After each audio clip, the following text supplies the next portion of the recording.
कहानी की शुरुआत होती है एक ऐसे धमाकेदार मोड़ से जहां अब तक जो चुपचाप सह रही थी वही चंदा को सबके सामने एक्सपोज करने की तैयारी में है। और ये खुलासा होगा इतना बड़ा कि पूरा घर हिल जाएगा, क्योंकि सच ये है कि चंदा इस घर की पोती है ही नहीं, बल्कि वो एक सोची समझी चाल के साथ इस घर में घुसी एक फ्रॉड है। और इस झूठ की परतें खोलने वाली है अनिका। जी हाँ, वही अनिका जिसकी वजह से अब पूरा खेल पलटने वाला है। उधर सीरियल हर गुजरते पल के साथ और भी ज्यादा दिलचस्प होता जा रहा है, क्योंकि एक तरफ जहां घर में खुशियों का माहौल बनाया जा रहा है कि आखिरकार चंदा ही इस घर की बेटी है, वहीं दूसरी तरफ किस्मत अपनी चाल चल चुकी होती है। दरअसल होता यह है कि छोटी सी टीना अपने पापा की फाइल से कागज निकालती है और मासूमियत से कहती है कि उसे एरोप्लेन बनाना है। लेकिन उसके पापा उसे डांटते हुए कहते हैं कि यहाँ से नहीं, जाओ अपनी मम्मी के ड्रॉअर से पेपर निकालो। और बस यहीं से कहानी एक खतरनाक मोड़ ले लेती है, क्योंकि टीना पूजा के कमरे में जाती है और ड्रॉअर से जो कागज़ निकालती है वो कोई साधारण पेपर नहीं, बल्कि वेद और सरू के तलाक के कागज़ होते हैं, जिनकी सच्चाई से पूरा घर अब तक अनजान होता है। टीना उन कागज़ों को लेकर तारा के पास पहुंचती है और मासूमियत से कहती है कि प्लीज़ उससे हवाई जहाज़ बना दे। उस वक्त तारा कॉल पर बिजी होती है और बिना देखे ही उन कागज़ों को मोड़कर एरोप्लेन बना देती है।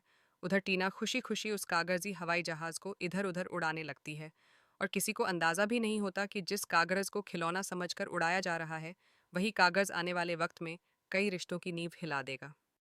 इसी बीच दूसरी तरफ सरू जब घर पहुंचती है तो उसे पता चलता है कि घर वालों को अब ये यकीन हो चुका है कि चंदा ही इस घर की असली बेटी है। ये सुनकर सरू बाहर से खुश दिखने की कोशिश करती है, लेकिन उसके दिल में एक अजीब सी बेचैनी होती है। उसे कुछ भी सही नहीं लग रहा होता। वहीं चंद्रकांत के मन में भी अजीब उथल पुथल मची होती है।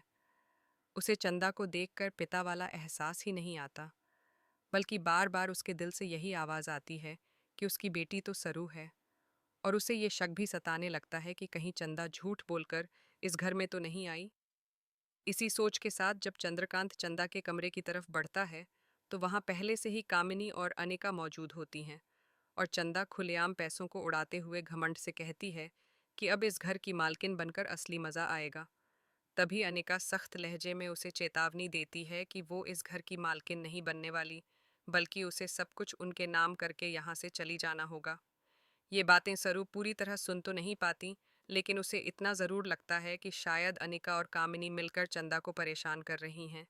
इसलिए वो उस वक्त चंदा का साथ देने का फैसला करती है। मगर यही फैसला आगे चलकर सरू की आंखें खोलने वाला होता है, क्योंकि अब सरू चंदा की हर हरकत को ध्यान से नोटिस करने लगती है। उसके झूठ, उसका लालच और उसका नकाब धीरे धीरे सरू के सामने आने लगता है।